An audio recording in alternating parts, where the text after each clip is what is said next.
यो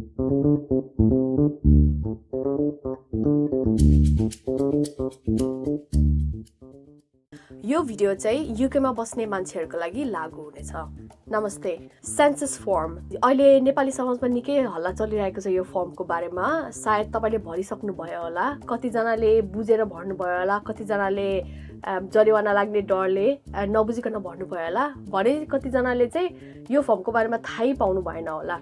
सो यो भिडियोमा चाहिँ हामीले तपाईहरुलाई यो फर्म भनेको के हो र यो फर्म नेपालीहरूले ठिक तरिकाले भर्नु किन जरुरी छ भनेर छोटकरीमा भनिदिन्छौँ। अनि यो भिडियोको अन्त्यमा यो फर्म कसरी भर्नुपर्छ र भर्दा कस्तो खालको समस्याहरू आउन सक्छन् र यदि तपाईहरुलाई यो फर्म भर्न मद्दत चाहिएमा कता सम्पर्क गर्ने भनेर पनि हामीले भनिदिनेछौँ। सेन्सस भनेको के हो त? हरेक 10 वर्षमा युके सरकारले युकेमा बस्ने सबैजना मान्छेहरूको बारेमा जानकारी सङ्कलन गर्छ। नेपालमा चाहिँ यसलाई जनगणना भनिन्छ। यो गर्दा सरकारलाई कुन ठाउँमा कस्तो खालको मान्छेहरू बसिरहेका छन् र उनीहरूको आवश्यकताहरू कस्तो छन् भनेर बुझ्नको लागि र त्यही ठाउँहरूमा कस्तो खालको सेवाहरू उपयुक्त हुन्छ भनेर योजना बनाउनको लागि सजिलो हुन्छ। सेन्ससमा सङ्कलन गरिएको जानकारीले नियम बनाउन र समान अवसरहरूको सृजना गर्न पनि योगदान पुर्याउँछ। यो फर्म नेपालीहरूले भर्न मात्र नभएर ठिक तरिकाले भर्नको लागि किन जरुरी छ त? सो पहिलो कारण त भयो यो फर्म कानुनी रूपले अनिवार्य भएको भएर तपाईले यदि भर्नु भएको छैन भने तपाईलाई 1000 पाउन्डसम्म फाइन लाग्न सक्छ। अब दोस्रो कारण भयो हामीले भोट दिएको र ट्याक्स तिरेको सरकारलाई यदि हाम्रो सामाजिक समस्याहरूको बारेमा थाहा छैन भने उनीहरूले त्यस विषयमा केही गर्न सक्दैनन्। त्यसैले सेन्ससमा नेपाली र नेपाली भाषा बोल्ने संख्याको नेतृत्व हुन एकदम जरुरी छ। त्यो संख्याले सरकारले कोष बाँड्ने योजना बनाउँदाखेरि एकदम असर पार्छ। अब स्थानीय स्तरमा हेर्नु पर्दाखेरि चाहिँ जीपी, बाटो, सामाजिक सेवाहरू अनि 2 भाषा बोल्ने सहकर्मीहरू, च्यारिटी फन्डको लागि निवेदनहरू दिँदाखेरि एकदम काम लाग्छ यो नम्बर। त्यसैले नेपाली र नेपाली समाजको आवश्यकताहरू सरकारी स्तरमा पुर्याउनको लागि यो फर्म एकदम काम लाग्छ। सेन्ससको बारेमा फैलिएको गलतफहमीहरू।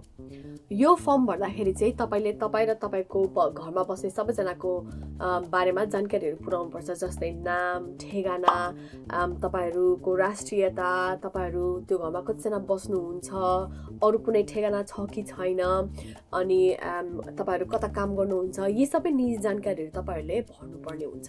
यो जानकारीहरू भर्दाखेरि चाहिँ कस्तो खालको चिन्ताहरू फैलिएको छ भने कतै घरमा चोर आउने हो कि हैन, अथवा नियमले दिने भन्दा धेरै मान्छे एउटा घरमा बस्नु भएको छ भने त्यस्तो थाहा पाउँछ कि थाहा पाउँदैन, अथवा 2टा पासपोर्ट राख्नु भएको छ भने त्यो पनि थाहा पाउँछ थाहा पाउँदैन भनेर धेरै चिन्ताहरू फैलिएको छ।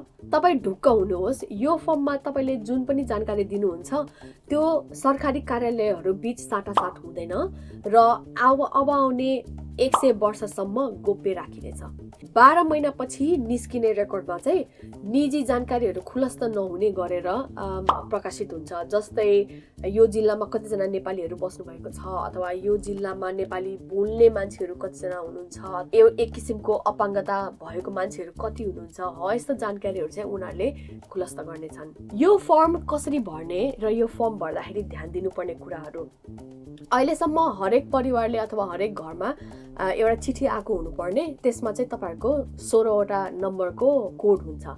यो कोड चाहिँ त्यो घरमा बस्ने सबैजना, चाहे त्यो एउटै परिवारको होस् या घर सेयरिङमा बस्नु भएको होस्, सबैजनाको जानकारी चाहिँ एउटै फर्ममा एउटै कोड हालेर भर्नुपर्ने हुन्छ। यो फर्म भर्नको लागि चाहिँ तपाईहरु www.census.gov.uk मा जानुहोस्। सेन्सस फर्म भर्दाखेरि चाहिँ तपाईहरुले यो स्टार्ट सेन्ससमा जानुपर्छ र यहाँ तपाईको 16वटा नम्बर हाल्नुपर्छ।